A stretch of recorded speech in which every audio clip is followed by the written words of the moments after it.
Hey, welcome back. So in this video, I'm going to go over some different ways for you to modify Sun Salutation B to make them a little bit easier. We talked a little bit in one of the other videos about stepping forward in crescent lunge. Now, the reason I'm breaking these videos up, just FYI, in case you're wondering, oh my gosh, why are there so many videos? Because it's really hard to watch a really long video that goes through different postures. So I'm trying to break these videos up into small little bites so that you can eat a little bit here, eat a little bit there, so you don't feel like you're so overwhelmed with information. Sun Salutation B, though, is really intense because it has a few different elements to it that we don't have in Sun Salutation A, and that we don't have in Sun Salutation C, like lowering down to the knee. So the biggest issue that trips people up in Sun Salutation B is the transition from three-legged dog or tail of the dog, depending on who you're talking to, that transition from heel up into the sky to stepping your foot forward next to the right hand, lifting the hands to the sky, and then transitioning back down, moving through chaturanga. For some folks, that's just really hard to do because your legs get long, something might not be working in your upper body, there just might not be a lot of space for you. And so if there's not a lot of space for you, there are ways to make this a little bit easier for you. And when I say easy, I don't mean super easy, I mean easier for you to get through.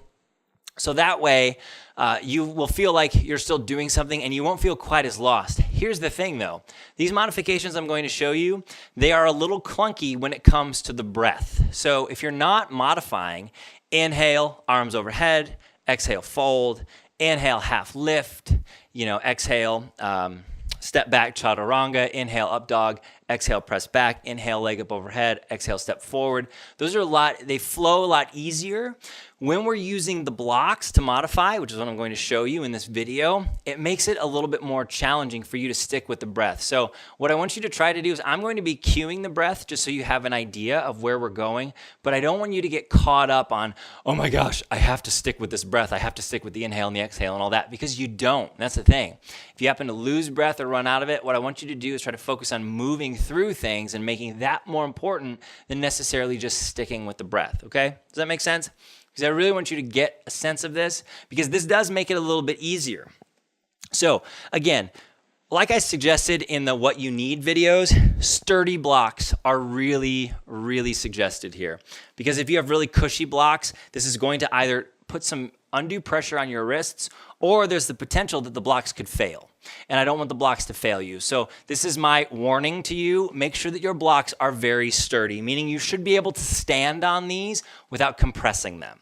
I can stand on these blocks without them failing. So if you can't stand on your blocks or put very heavy weight on them, if you put your hands on and you can dig your fingertips into the block, so much so almost like a memory foam mattress, your blocks are not going to help you with this. In fact, they might harm you in this. So I want to make sure that I'm very clear in this. Use sturdy blocks.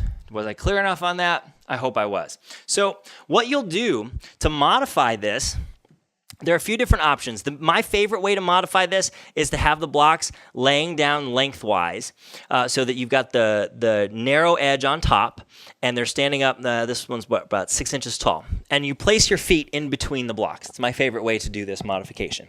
So for Sun Salutation B, we always start in chair pose, so that's where you'll be. You'll be in your chair pose, either with the knees deeply bent or maybe with the knees slightly bent, reaching those arms up overhead. Now, as you exhale, you'll fold forward and place your hands onto the block. Notice how much longer my arms are now that my hands are onto the block. As you inhale, you'll halfway lift. Now, as you exhale, you'll step back into chaturanga. Here's the thing that I need you to notice. And again, I'm going to go through this nice and slow and make sure that we're clear on different areas that you might put yourself at risk if you're not careful. Because you're so high up onto the blocks, as you exhale, you're not, and I'm going to do this to show you what not to do, you're not going to come all the way down in between these blocks. Notice how high my elbows are in relationship to my shoulders. That can cause a lot of pain on your shoulders. In fact, that caused a little pain on mine just pressing up. See, so you don't want to over-rotate your shoulders. Instead, what you'll do here for chaturanga is as you exhale, you'll come down, but you'll make sure that those shoulders don't go below the elbows. As you inhale, you can press forward to the tops of the feet. You'll have a little bit more space in upward facing dog, so be very sensitive to the low back. And then as you exhale, you'll press back into downward facing dog. Now, once you're on the blocks, you can either grip the blocks like I'm gripping them now and press the chest a little bit closer to the thighs. Again, this is just a modify to help you here. Now, depending on how your balance is, as you inhale, you can lift that right leg up and back. I just hit the wall. So as you inhale, you'll lift that right leg up and back. And then as you exhale, you can step that right foot forward. Now there's tons of space for you to step that right foot forward next to your right thumb. And then as you inhale, you'll reach the fingertips to the sky. Exhale, the hands will come down. Plant the hands, step back, chaturanga, only making sure that you go down far enough to keep those shoulders in line with the elbows. Inhale, up dog. Exhale, down dog. Then you can move to the other side. Inhale that left leg up and back. Whoops, there's the wall. Exhale, bend that left knee. Left foot steps forward. Plenty of space. Inhaling the arms up overhead. Exhale, coming down. You'll step back, and then eventually you'll step in between the blocks and inhale back to chair. For some people, they're really uncomfortable keeping their hands on the blocks during chaturanga, up dog, and down dog. I totally get that. Sometimes I feel uncomfortable with it too because I'm in danger of over-rotating my shoulders. So if I'm modifying this, I wouldn't use the blocks for chaturanga, up dog, and maybe not even down dog. But down dog, you might need them because it creates a little bit more space. So if I weren't using the blocks for chaturanga, up dog, down dog, here's what I would do. I would fold forward, touching the blocks to help me out here. Inhale, halfway lift, keep space. Now as I exhale, slide the blocks out of the way, plant the palms, step back, bend those elbows, chaturanga. Inhale, up dog, cobra or low cobra. Exhale, downward facing dog. Now to make it easier to step through, lower down onto those knees. Inhale, right leg up and back. Exhale, step right foot forward. Inhale, reach the arms up overhead.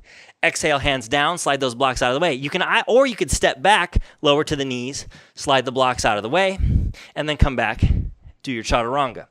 Like I said, you're not going to have the breath anymore because it's probably going to mess with you a little bit. So worry less about inhales and exhales and worry more about doing it safely. So what it would look like, the teacher's cueing, doing whatever they want you to do, and you're planting the hands, you're moving the blocks out of the way, you're stepping back, chaturanga-ing, up dogging, down dogging.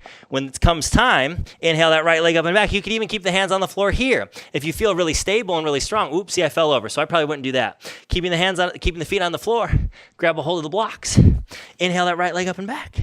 Exhale, step it through. Inhale, reach to the sky. So there's different ways you can modify using the blocks to help you move through things. Again, make sure the blocks are stable. Like I said before, my blocks, I can take them. I could even stand them all the way up on the tall edge, and I can stand on them. If you can't stand on yours, they're not good to modify in this particular position.